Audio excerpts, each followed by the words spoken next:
নমস্কার, আমি অ্যাস্ট্রোলজার পরিমল।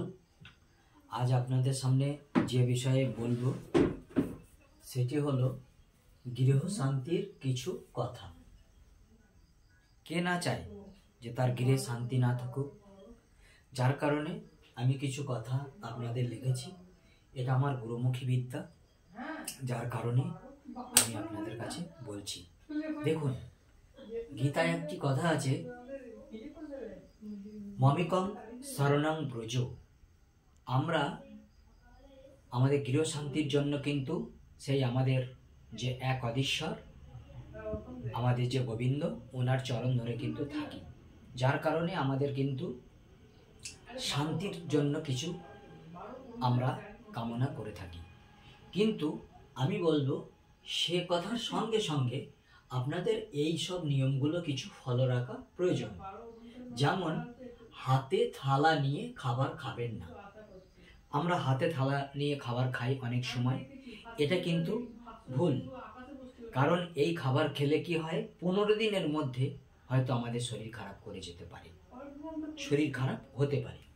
তারপরে কি, বাথরুম থেকে বার হবার সময় কাঁধে গামছা নেবেন না। আমরা কি করি, বাথরুমে গিয়ে স্নান টান করার পর গামছা বা জামা কাপড় কাঁধে নিয়ে বাইরের দিকে চলে আসি। এটাও কিন্তু ঠিক নয়। কারণ আমাদের বাড়িতে যদি ছোট বাচ্চা বা অন্যান্য ছোট সন্তানরা থাকে, তাদের কিন্তু শরীর খারাপ হয়ে যেতে পারে। তাই বলছি এটা করবেন না। এবারে দুই হাতে মাথা চুলকাবেন না। আমরা অনেক সময় কি করি, দু হাতে মাথা চুলকাই, এটা ঠিক নয়। দু হাতে মাথা চুলকালে কি হয়, আমাদের অর্থদণ্ড আসে। তাই বলছি, যদি মাথা চুলকানোরই হয় তা বাঁ হাতে চুলকান। আর দেখুন, শেষের দিকে আমি আরেকটা লিখেছি যে আরেকটি হাত দিয়ে, মানে একটি হাত আমাদের চুলকাচ্ছে, আরেকটি হাত দিয়ে আমরা আরেকটি হাত চুলকাবো, এটাও করবেন না। অন্য কোনো কিছু নেবেন, দিয়ে করবেন। কারণ নালে আমাদের হাতে কিন্তু অর্থ টিকতে চায় না, আমাদের হাতে রাহু অবস্থান এসে থাকে।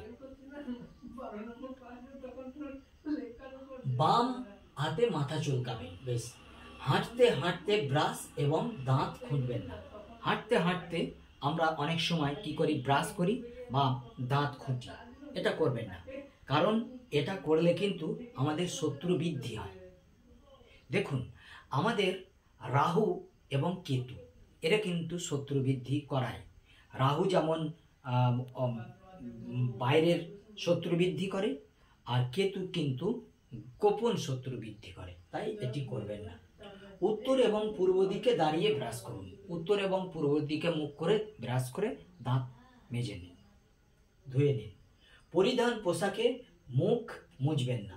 পরিধান করা পোশাকে আমরা হয়তো মুখ মুছলাম, এটা করলে কি হয়, আমাদের যে গৃহকর্তা তার কিন্তু দুর্যোগ আসতে পারে, তার কিন্তু দুর্ঘটনা ঘটতে পারে। তাই বলবো এই সমস্ত নিয়মগুলো একটু ফলো করুন। আমাদের গুরুমুখী বিদ্যা, গুরু আমাদের জানিয়েছেন, তাই তো আপনাদেরকে আমি জানাচ্ছি।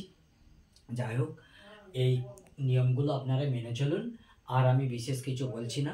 আমি একটি আমার ইউটিউব চ্যানেল করেছি, বা ফেসবুকে জ্যোতিষ জ্ঞান বলে একটি ফেসবুক পেজ চ্যানেল করেছি। সেখানে আপনারা আমার প্রোগ্রাম দেখুন। আর নতুন করে আমি আর কি বলবো, সাবস্ক্রাইব বা লাইক বা শেয়ার করুন সকলকে।